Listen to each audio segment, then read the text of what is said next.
In this video, we are going to talk about the two types of CFA in structural equation modeling. Confirmatory factor analysis, also known as CFA, is a key part of SEM that focuses on the relationship between latent variables. These are variables you cannot measure directly, and they are observed indicators, the items you are providing for your respondents to rate before you can measure them. CFA can be categorized into first order and second order. So let's talk about the first order CFA. In first order CFA, our latent variables are measured directly by their observed indicators. So each latent variable represents a single construct, something you can measure directly, that directly links to observed variables. So as a researcher, you want to find out the academic motivation of students in your institution.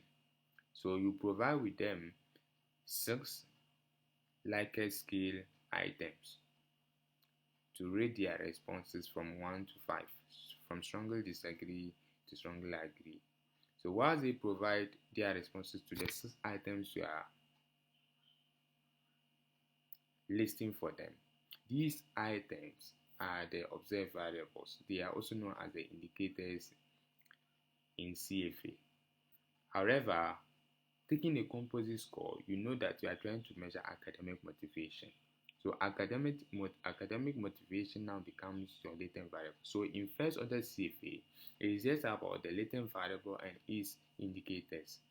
So, and when you look at the construct meaning, that is, what do we mean by academic motivation in our study? We are trying to find out the drive or the reason behind a student's engagement in academic activities. So let's take a look at an example diagram of a first order CFA. So just look at the diagram. We have single level relationship where arrows go from the latent variable to the indicator. So our latent variable, which we cannot measure directly, is academic motivation. So, and there is an arrow that is pointing to each question or item we provided for the respondents to read, and that one becomes our indicators. So in first order CFA, this is how you build your model. So it's a good step if you want to find out your structural model, your measurement model. You want to find out whether your loadings are either above 0.4, 5, 6, 7, whether you have good model fit indices, whether the items or the indicators actually measure your latent construct, which is academic motivation.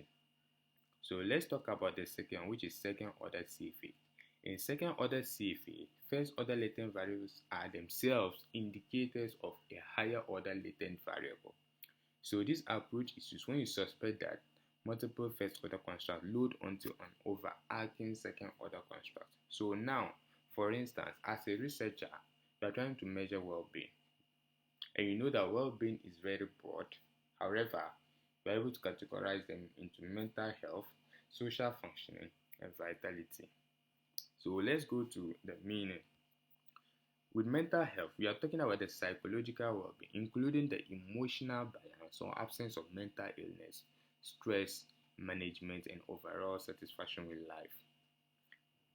The second one, which is social functioning, we are trying to find the ability to interact and engage effectively in social rules and relationships.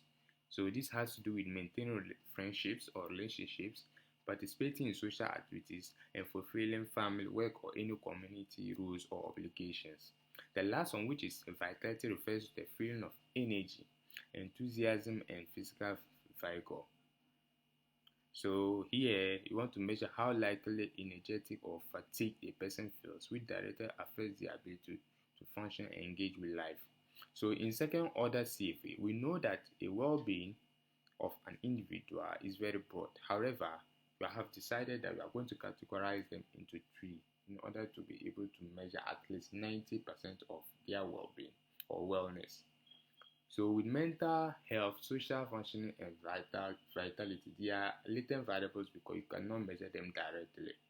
So you need to provide Likert scale items for them to rate their level of agreement with.